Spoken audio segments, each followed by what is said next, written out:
नमस्कार स्टूडेंट्स, एक बार फिर से आप सभी का हार्दिक स्वागत है, हार्दिक अभिनंदन है आपके अपने YouTube channel target with Balram Swami में। देखिए स्टूडेंट्स, ये हमारा दूसरा टेस्ट है बाल विकास का। पहला टेस्ट आपने कल आपको अवेलेबल करवाया था, जिसके अंदर आपके सभी बच्चों का रिस्पांस बहुत अच्छा मिला। तो दोस्तों, आज हम दूसरे टेस्ट की शुरुआत करने वाले हैं। वैसे हमारा ये टेस्ट नंबर 7 है।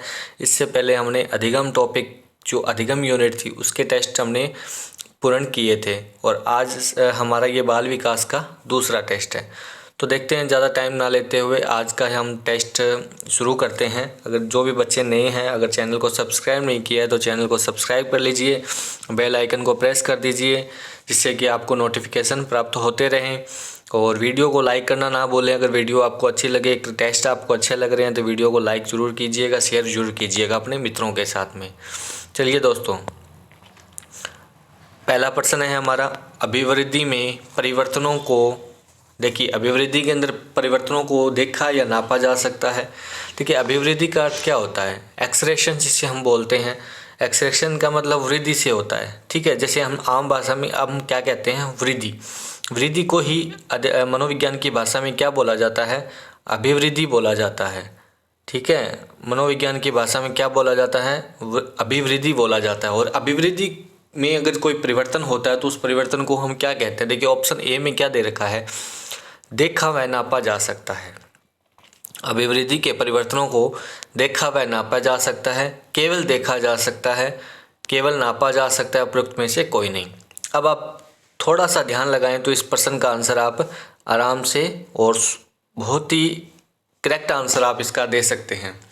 तो जल्दी से कमेंट बॉक्स में इसका आंसर दीजिए, फिर हम आगे बढ़ते हैं।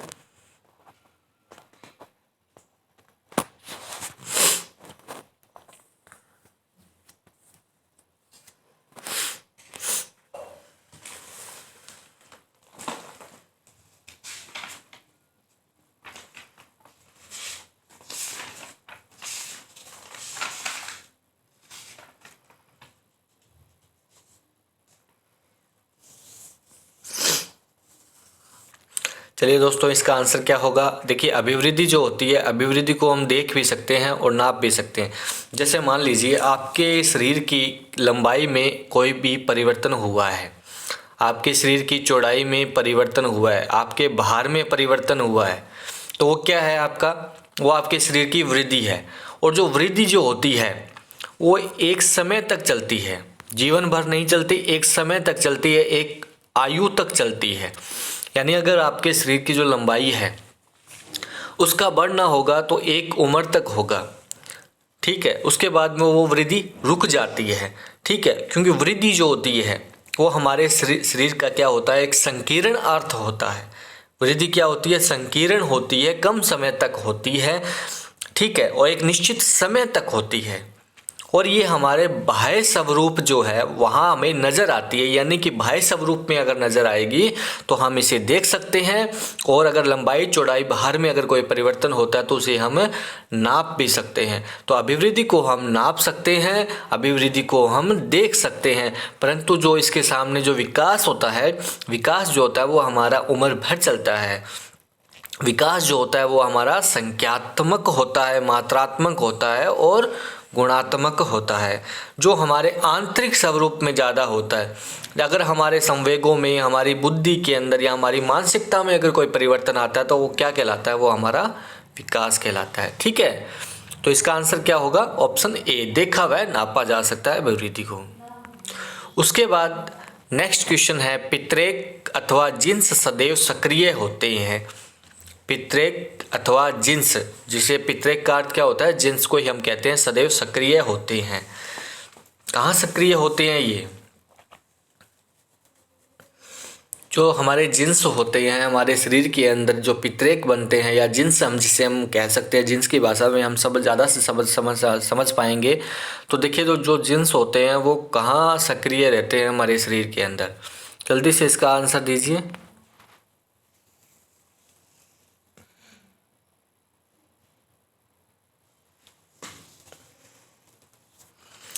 देखिए जो जिन्स होते हैं वो हमारे, इसका जो सही आंसर होगा ऑप्शन ए समूह में, ऑप्शन बी जोड़ों में, ऑप्शन सी अकेला और कैसे भी, कैसे भी रह सकते हैं हमारे शरीर में कहीं पर भी।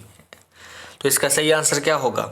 ऑप्शन बी, जितने भी हमारे शरीर के जो जोड़ है, जो जोड़ होते हैं हमारे शरीर के अंदर, वहाँ हमारे जो ये जीन्स होते हैं वो वहाँ सक्रिय रहते हैं। ठीक है, ये बात याद रखना। उसके बाद में नेक्स्ट है, वंशानुक्रम व वातावरण दोनों का महत्व है समान होता है। दोनों का महत्व समान होता है। वंशानुक्रम का अधिक होता है, वातावरण का अधिक होता है, या इनमें से कोई नहीं। एक बालक है, उस बालक के लिए वंश का और उसके वातावरण का क्या महत्व है? क्या ये महत्व दोनों का, इन दोनों का महत्व जो होता है वो समान होता है, या हम ये कह सकते हैं कि वंशानुक्रम का अधिक होता है और वातावरण का या अधिक होता है, या इनमें से कोई भी नहीं है? जल्दी से इसका कमेंट बॉक्स में आंसर दीजिए, फिर हम आगे बढ़ते हैं।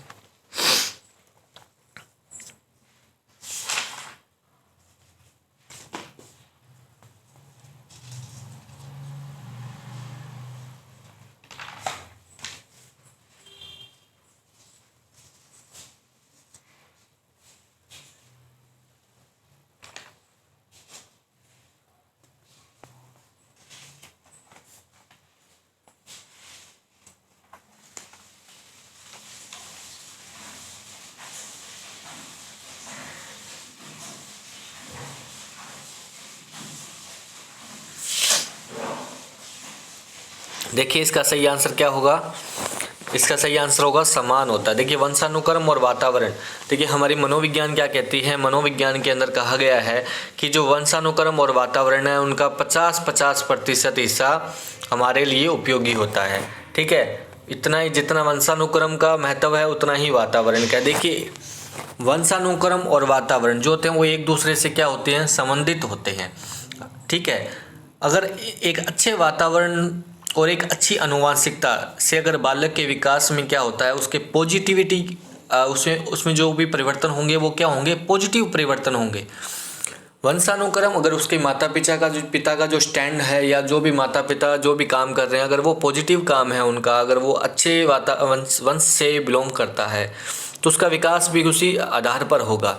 ठीक है, अगर वो एक अच्छे वातावरण में बिलोंग कर रहा है, एक अच्छे वातावरण में रह रहा है, तो भी उसके विकास पर क्या पड़ेगा, प्रभाव पड़ेगा। एक उसका विकास में जो परिवर्तन होंगे वो क्या होंगे, पॉजिटिव होंगे, सकारात्मक होंगे। ठीक है, तो ये हमें याद रखना है। तो इसमें जो वंशानुक्रम और वातावरण का जो प्रभाव होता है वो हमारे जीवन पर क्या करता है, 50-50 पड़ता है। परंतु अगर आपसे पूछा जाए थोड़ा सा जोर देकर, तो कि वातावरण जो होता है वो हमारा सबसे ज़्यादा प्रभावित होता है। वैसे हमारे दोनों हो सकते हैं, हम ये कह सकते हैं कि वंशानुक्रम और वातावरण 50-50% हैं, हमारे जीवन पर प्रभाव डालते हैं, परंतु वातावरण जो होता है वो वंशानुक्रम से थोड़ा ज़्यादा प्रभावित करता है। वंश आपका कैसा भी हो, जैसे आपने मोगली वाली कहानी सुनी होगी, मोगली जो भेड़िया था, वो कहानी आपने सुनी होगी। उस कहानी में क्या होता है कि एक वो मोगली जो होता है वो बचपन से क्या करता है कि अपने माँ बाप से एक जो मानवीय जीवन से बिछड़ कर कहाँ चला जाता है, जंगल में उन भेड़ियों के झुंड में चला जाता है, गलती से वहाँ गुम हो जाता है, वो वहाँ रहने लग जाता है। अब क्या, जैसे ही वो बचपन में जब अपनी आंखें खोलता है, जीवन के बारे में, संसार के बारे में जान पहचान समझने लगता है, उसी समय क्या होता है कि वो भेड़ियों के झुंड में देखता है अपने आप को। ठीक है, तो जीवन से उसी झुंड के अंदर वो रहने लग जाता है, और लास्ट में क्या होता है कि वो भी उन भेड़ियों की तरह ही आचरण करने लग जाता है। उन्हीं जो भेड़नियाँ हैं उन्हीं का दूध पीकर वो पल जाता है।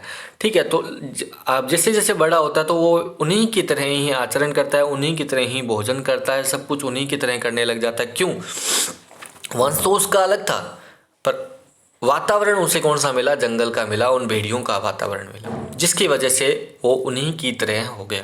तो इसलिए हम कह सकते हैं कि वंश का प्रभाव पड़ता है, परंतु वातावरण, अगर आपका वातावरण जो है वो आपको फिर वंशानुक्रम को भी प्रभावित कर देता है। तो ये बात याद रखना है। इसमें क्या आंसर होगा इसका, समान होता है।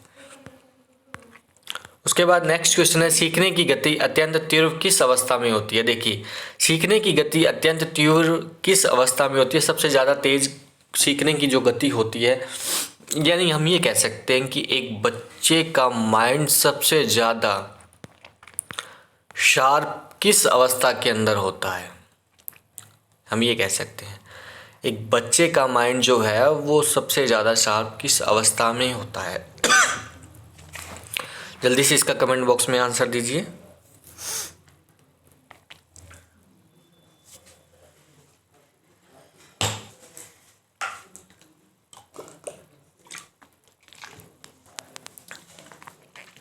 किस अवस्था में होगा? बाल्यावस्था, चाइल्डहुड, किशोरावस्था, एडोलसेंस, शैशवावस्था, इन्फेंसी, या प्रौढ़ावस्था, मैच्योरिटी।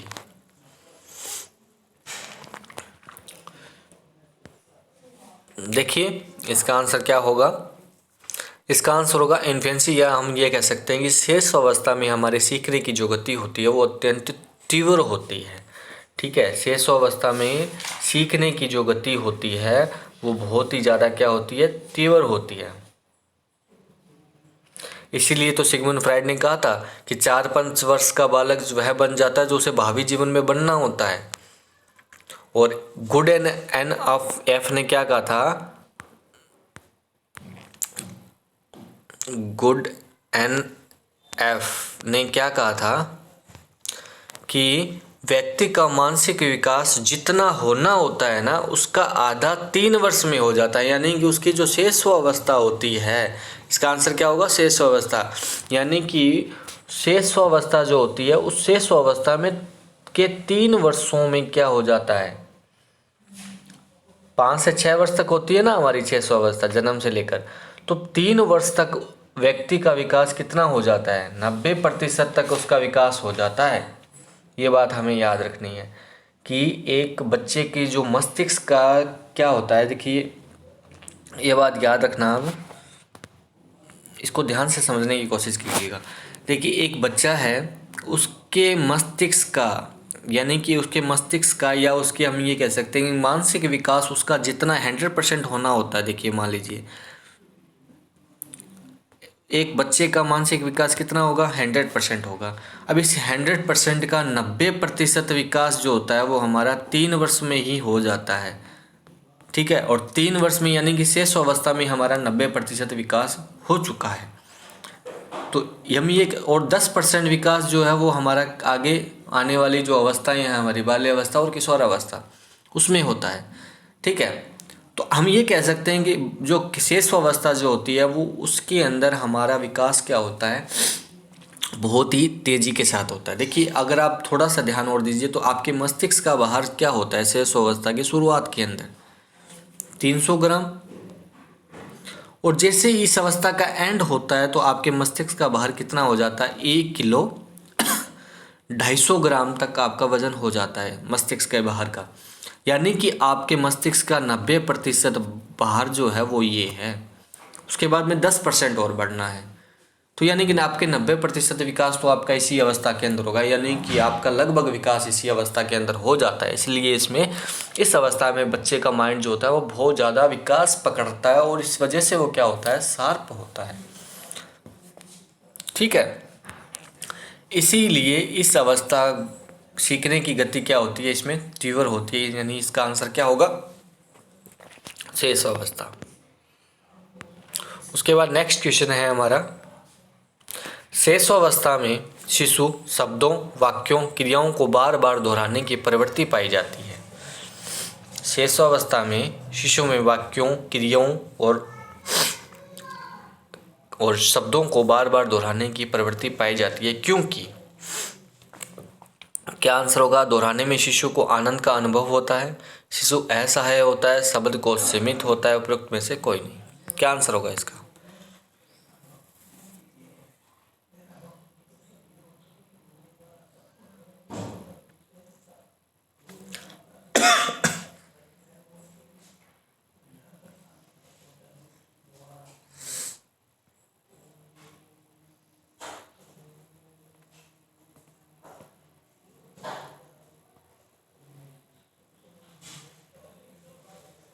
देखिए इसका आंसर क्या होगा? है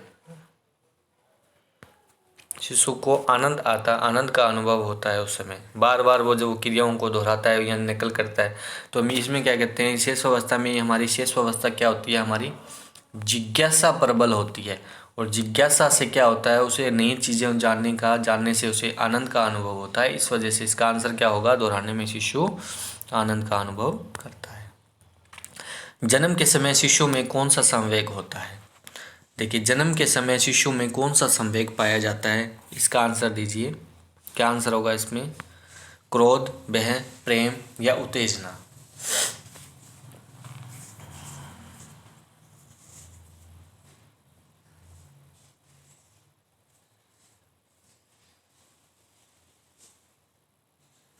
क्या आंसर होगा इसका?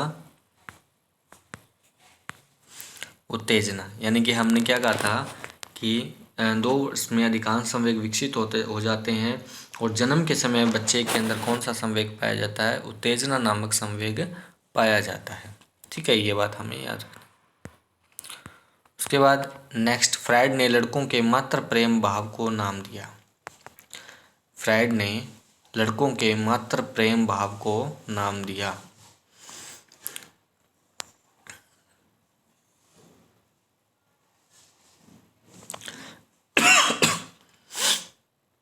देखिए, शेषावस्था के अंदर क्या होता है? एक तो सामाजिकता,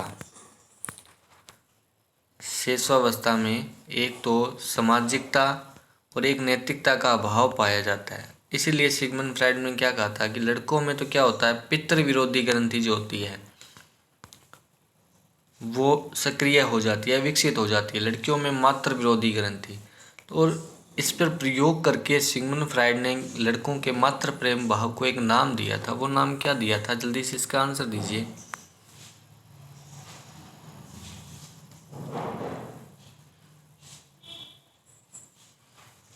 इसका आंसर क्या होगा? ओडिपस भावना ग्रंथि। ठीक है, फ्रायड ने लड़कों के मातृ प्रेम भाव को नाम दिया था ओडिपस भावना ग्रंथि। ठीक है, उसके बाद नेक्स्ट क्वेश्चन है हमारा, किशोरों में संवेगों का विकास किया जा सकता है कला, साहित्य, संगीत एवं सांस्कृतिक कार्यक्रमों द्वारा, अर्थशास्त्र के अध्ययन द्वारा, चिकित्सा शास्त्र के अध्ययन के द्वारा, या उपयुक्त सभी द्वारा?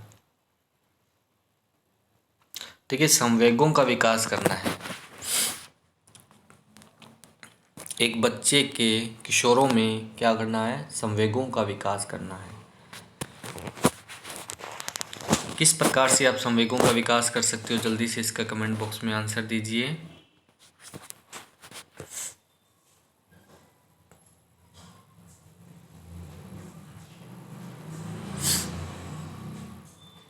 देखिए, इसका आंसर क्या होगा? कला, साहित्य, संगीत एवं सांस्कृतिक कार्यक्रमों द्वारा आप उसमें संवेगों का विकास कर सकते हो। मुझे पता है कुछ बच्चों ने उपयोग सभी का है, अर्थशास्त्र का अध्ययन भी तो करवा सकते हैं, चिकित्सा। हर बच्चे को आप अर्थशास्त्र का अध्ययन नहीं करवा सकते, हर बच्चे को आप मेडिकल स्टडीज़ नहीं करवा सकते। ठीक है, परंतु कला, साहित्य और संगीत और सांस्कृतिक कार्यक्रमों में हिस्सा दिलाकर आप उसमें संवेगों का विकास कर सकते हैं। एक बच्चा कक्षा में प्राय प्रश्न पूछता है, उचित रूप में इसका अर्थ है कि। सिंपल सा क्वेश्चन है, बिल्कुल जल्दी से इसका आंसर दीजिए। एक बच्चा कक्षा में प्राय प्रश्न पूछता है, उचित रूप में इसका अर्थ है कि। वह शरारती है, असामान्य है, अधिक जिज्ञासु है, वह प्रतिभाशाली है। सिंपल सा आंसर है, क्या होगा इसका आंसर? देखिए, अधिक जिज्ञासु होगा। बच्चा जो है वो अधिक जिज्ञासु होगा, और जिज्ञासा जो होती है वो आपकी शेष अवस्था में सबसे ज़्यादा होती है। ठीक है, और अगर बाद में भी बच्चा अगर कुछ नई चीज़ें पूछना, जैसे वो बाल्यावस्था के अंतिम समय में जब वो स्कूल जाता है, और स्कूल में जब वो जाकर बार बार क्वेश्चन पूछता है टीचर से, तो उसमें यानी कि उसमें नई चीज़ें जानने की क्या होती है? जिज्ञासा होती है। उसके बाद में बच्चे अपने माता पिता की सच्ची नहीं हुआ करते, आकृति, प्रतिदर्श, प्रक्रिया या प्रतिकृति।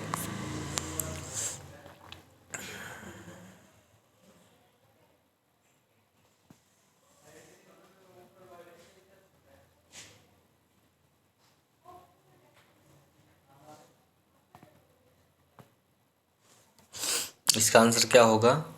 जल्दी से कमेंट बॉक्स में दीजिए।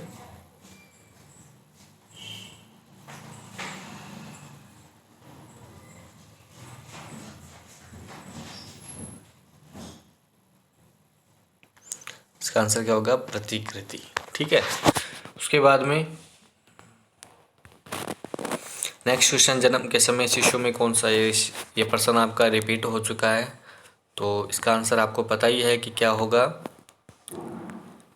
उत्तेजना। ठीक है। उसके बाद में भय, क्रोध, प्रेम तथा पीड़ा नामक 4 मुख्य संवेग शिशु में विकसित हो जाते हैं। भय, क्रोध,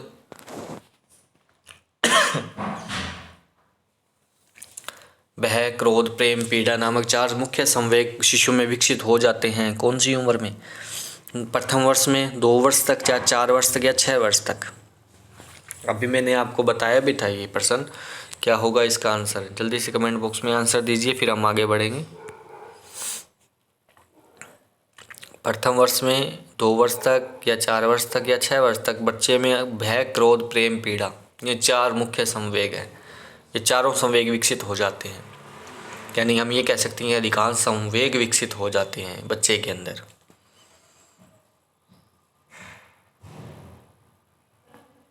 कौन सी उम्र में? देखिए इसका आंसर क्या होगा, 2 वर्ष में। 2 वर्ष के अंदर बच्चे में क्या हो जाते हैं, अधिकांश संवेग विकसित हो जाते हैं। अधिकांश संवेग का मतलब ये मुख्य संवेग होते हैं, भय, क्रोध, प्रेम, पीड़ा। ठीक है, ये मुख्य संवेग होते हैं, ये हमारे क्या हो जाते हैं, 2 वर्ष तक विकसित हो जाते हैं। उसके बाद में किस अवस्था के प्रारंभिक वर्षों में सामाजिक भावना का अभाव रहता है? किस अवस्था के प्रारंभिक वर्षों में सामाजिक भावना का अभाव रहता है? जल्दी से इसका आंसर दीजिए। क्या आंसर होगा? बाल्यावस्था, शैशवावस्था, किशोरावस्था, या प्रौढ़ावस्था?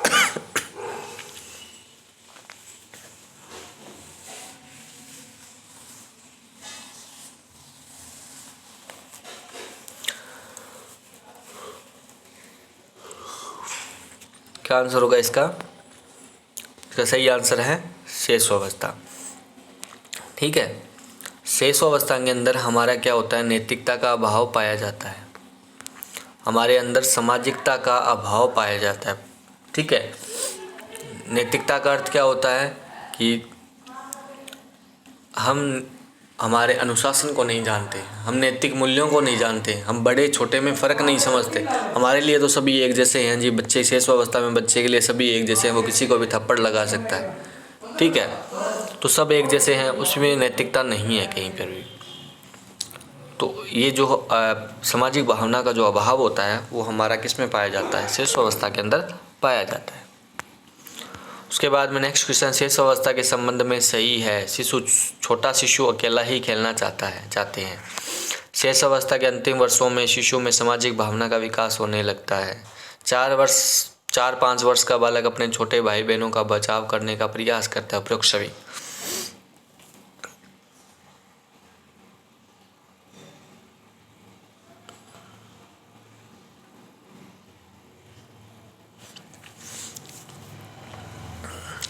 आंसर दीजिए।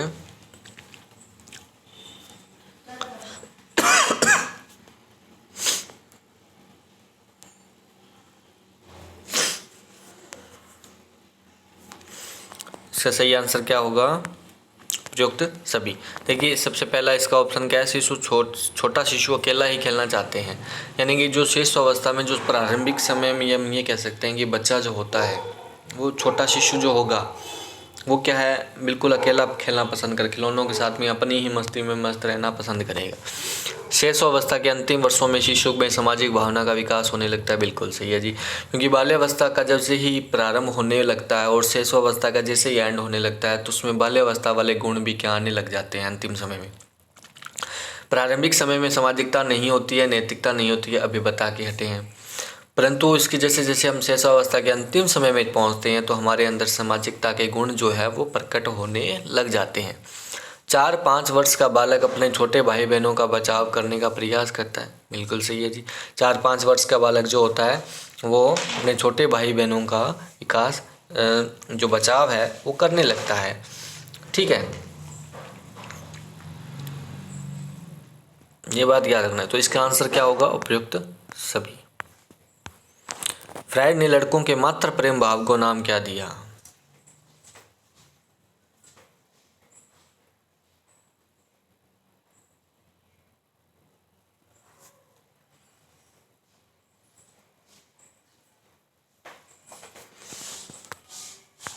क्या आंसर होगा इसका? ओडिपस भावना ग्रंथि। उसके बाद में फ्रायड ने लड़की के पितृ प्रेम भाव को नाम दिया?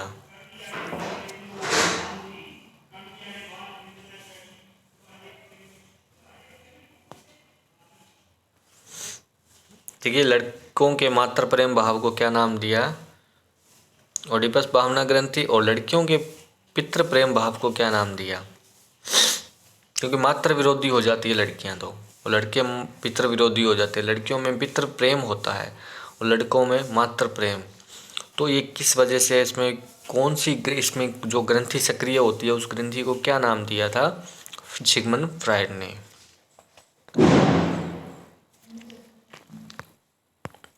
इलेक्ट्रा भावना ग्रंथि। ठीक है, लड़कों के लिए अगर हमें याद रखनी है तो ओडिपस याद रखना है, और लड़कियों के लिए हमें याद रखना है तो इलेक्ट्रा भावना ग्रंथि याद रखना है। ठीक है, किस अवस्था में नैतिक भावना का अभाव रहता है? तो अभी हमें बताकर हटे हैं कि किस अवस्था के अंदर नैतिकता का अभाव रहता है।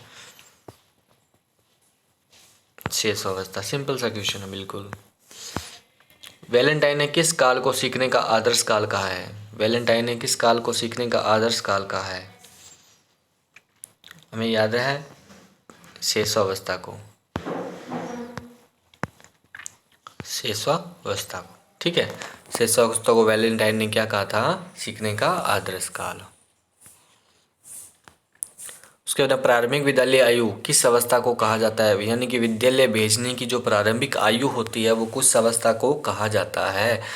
तो देखिए, किस अवस्था को कहा जाता है विद्यालय भेजने की आयु? जल्दी से इसका कमेंट में आंसर दीजिए।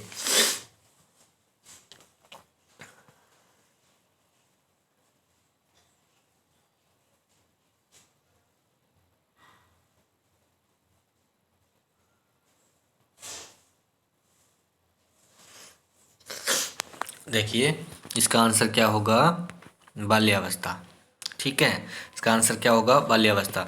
देखिए, जो अनौपचारिक शिक्षा होती है बच्चे की वो कब शुरू हो जाती है? 4 वर्ष में, यानी कि किसमें? हम शेषावस्था में। और अनौपचारिक शिक्षा की अगर बात आए तो अनौपचारिक शिक्षा हमारी शेषावस्था में प्रारंभ हो जाती है, परंतु औपचारिक शिक्षा वो हमारी कब शुरू होती है? 5वें वर्ष में। और 5वें वर्ष में जैसे ही हम प्रवेश करते हैं यानी हमारी बाल्यावस्था प्रारंभ हो चुकी है। अब आप में आपको फ़र्क पता होना चाहिए कि औपचारिक और अनौपचारिक शिक्षा क्या है। देखिए, अनौपचारिक शिक्षा क्या है? जो हमारे हम समाज से प्राप्त करते हैं, हमारे घर वालों से प्राप्त करते हैं, हमारे आसपास से प्राप्त करते हैं। ठीक है, कहीं भी कुछ भी अगर पढ़ा लिखा समझा वो अनौपचारिक शिक्षा है। औपचारिक शिक्षा क्या है? जो हम विद्यालय के अंदर स्पेशल जो कोर्सेज करते हैं, जैसे कि आपने बीएड किया तो बीएड क्या है? एक औपचारिक शिक्षा है। ठीक है, अनौपचारिक नहीं है। तो विद्यालय भेजने की जो प्रारंभिक आयु जो होती है वो हमारी बाल्यावस्था होती है। जैसे हम बाल्यावस्था में प्रवेश करते हैं बच्चे को विद्यालय भेज दिया जाता है, यानी कि 5वें वर्ष के अंदर 5 वर्ष का बालक जो है वो विद्यालय जाने लग जाता है। ठीक है, उसके बाद में नेक्स्ट क्वेश्चन है हमारा, आज का अंतिम क्वेश्चन है, शिशु को किस आयु तक स्तनपान अवश्य करवाना चाहिए?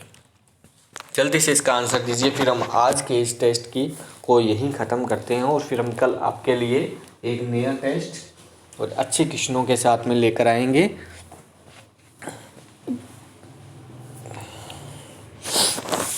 इसका आंसर क्या होगा? 2 वर्ष। 2 वर्ष तक एक शिशु को क्या है? स्तनपान करवाना चाहिए, जो उसके शरीर के लिए क्या होता है? अति आवश्यक होता है। ठीक है। तो दोस्तों, आज का टेस्ट हम यहीं एंड करते हैं। अगर आपको ये टेस्ट अच्छा लगा हो, आपको ये क्वेश्चन अच्छे लगे हों, तो आप कमेंट बॉक्स में मुझे कमेंट करके ज़रूर बताइएगा कि आपको ये टेस्ट कैसे लग रहे हैं, आपको इनमें क्या बदलाव करवाना है, आपको कुछ नया क्या चाहिए, आपको मनोविज्ञान से रिलेटेड कुछ नया चाहिए, या फिर आपको जो टॉपिक नहीं समझ में आ रहा है उस टॉपिक के बारे में हमें बताइए। तो आपको उसकी क्लासेस बनाकर आपको उस टॉपिक के बारे में डिटेल से समझाया जाएगा। और आप बेफिक्र रहिए, जब तक आपके एग्ज़ाम नहीं होते हम मनोविज्ञान के हमारा टारगेट क्या रहेगा? देखिए, मनोविज्ञान के अंदर हमने टारगेट लेकर चले हैं कि सभी बच्चों के 30 में से 30% सही हो, 30 में से 30% से ही हों, ये हमारा क्या है, टारगेट है। तो हमें इस टारगेट को अचीव करना है। तो इस अचीव करने के लिए मुझे आप सभी का क्या है, सहयोग भी चाहिए। आप हमें आंसर कमेंट करके ये बताइए, अगर आपको कहीं पर भी कोई भी दिक्कत है मनोविज्ञान से रिलेटेड तो आप हमें बता सकते हैं। अगर कोई एक्स्ट्रा किसी सब्जेक्ट में भी दिक्कत है तो भी आप हमें बता सकते हैं। आपकी वो भी दिक्कत, आपकी जो प्रॉब्लम है वो उसके सॉल्व किया जाएगा। तो तब तक के लिए दोस्तों आप सभी का बहुत बहुत धन्यवाद। वीडियो को शेयर ज़्यादा कीजिए, जितना हो सके उसे शेयर करने की, अपने मित्रों के साथ में, अपने दोस्तों के साथ में इसे शेयर कीजिए, ठीक है। चलिए दोस्तों, आज के लिए इतना ही। तब तक के लिए आप सभी का बहुत बहुत धन्यवाद।